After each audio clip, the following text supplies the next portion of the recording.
So in today's video, I'm going to deal with some stretch goals for PhD students and for prospective PhD students. So like I discussed in a previous video, there are several reasons for doing a PhD, which include your desire to pursue a research career, your desire to take certain positions in the industry or in university and research institutes and so on, and to follow a career of research. Now we will look at some stretch goals in this particular video which are possible if you have a PhD. So it's very less likely that you may get some of these prizes or medals if you do not have a PhD. So these are some stretch goals for a PhD students to have in mind when they are pursuing their research career. So let's start at the top. So at the top of this you have the Nobel Prize. And the Nobel Prize is given by Swedish body for sciences and so on. And here the prize is typically given for chemistry, physics, medicine, peace, literature, and so on. Now if we look at the prizes for chemistry, physics, medicine, these will typically go to people who have done a PhD sometime in their career. And these are people who have published a plethora of papers in their field and have published a few works which have made a seminal impact on the field.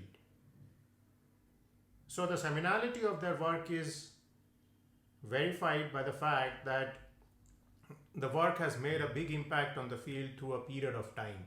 So again, that is one of the reasons why you see Nobel Prize winners typically get the prize quite late in their life, as it gives time for the literature and the publication system to show the impact of their work and to also let the corporate or the real world system show the impact of their work. So again, this is probably the stretch goal as far as science PhDs are concerned. And again, the Nobel Prize carries with it a gold medal, a citation in terms of a diploma which is decorated, and a 1.1 million USD prize. Now if we look to the field of mathematics, there is no Nobel for mathematics. But there are a couple of prizes which are very famous in mathematics. So let's start at the top. So you have something known as the Abel Prize, which is constituted by the government of Norway. And this is a de facto Nobel in mathematics and again carries a prize of about 1 million US dollars. So this is the top prize in mathematics. There is also a Fields Medal which is given to mathematicians below the age of 40. And this is very prestigious because mathematicians often do their greatest work at a relatively young age in contrast to people in different professions. And this one carries a prize of Canadian dollar 15,000. So it is much less than Nobel and so on, but it is very prestigious because the work done in this particular medal, or which is required to be done to get this particular medal, is very path-breaking and the scientists are still very young and so they have a lot of time to do further work and so on. Now if you look at computer science, there is a prize known as the Turing Prize. So this is given by ACM and this prize carries a sum of 250,000 US dollars. So again, this is for a very substantial work which has been done in the field of computer science and is named after the well-known Turing, who made a huge contribution to this field. Beside this, there is a new prize known as the Breakthrough Prize. And this focuses on fundamental physics, life sciences, and mathematics. And this has a prize value of $3 million. So again, this prize was made to encourage people to do path-breaking research in some of these scientific and mathematical fields and to make a big impact on these fields. So again, why are these prizes important? One of the reasons is that they do recognize people who have done a huge amount of work in the sciences and mathematics. And this work has had a great impact on the field. So again, typically these prizes are not given for the volume of papers or the citation metrics of the people involved, but for the impact the person's work has made in the field. So this is something to keep in mind. So typically if we look at the Nobel Prize, there will be a few pieces of work or maybe one published paper which has made a huge impact in the field, and this work is the criteria for which the Nobel Committee selects this person. So again, this is something to keep in mind, is that you can peruse some of the publications which have got people these various prizes, and you can look at the type of work which these people have done which have led to these prizes, and this will help you to find out some of the important problems in the field and how solving the important problems can have a much bigger impact than solving the typical humdrum problems and mundane problems which most researchers tend to solve.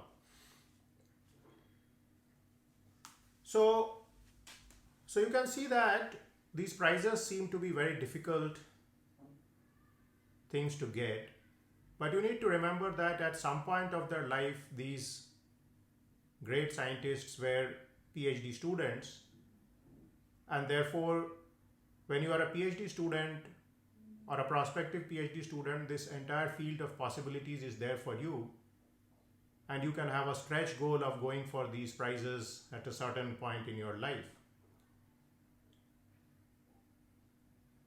So this is something which would require a PhD training, and that's one more stretch goal to keep in mind when you are going for a typical PhD degree. Now, beside these extreme prizes which are there are also a variety of prizes for PhD students, for postdoc, for mid-career scientists, for senior scientists, and so on. And typically the reason these prizes are created in the scientific fields is to motivate the people to perform well, to also see the people who have got the prizes previously and to check their records and to look out for problems which are likely to get recognized by the community. So one of the primary factors which motivates scientists is this kind of peer review or this kind of peer recognition.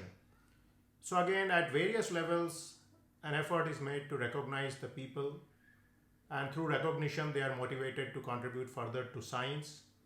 And also the different generations of scientists coming into the field are told to look up to these people and to follow their path in terms of making some major contribution to science in the future.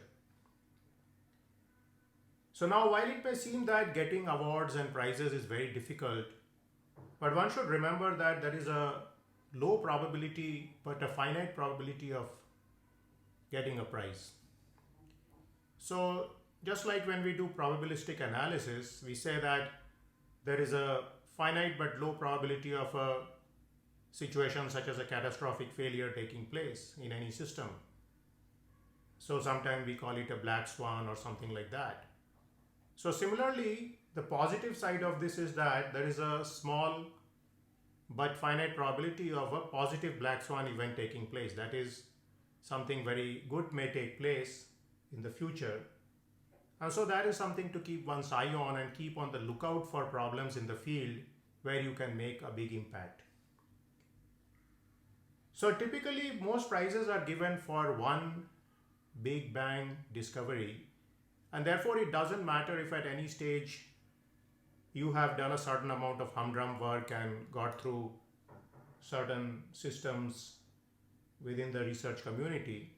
What matters is that the next work which you do might have a big impact on the field, and so this particular work may lead to some very path-breaking research, like you may discover some bacteria which causes a certain disease, or you may discover a new material which makes a huge change in some realistic problem.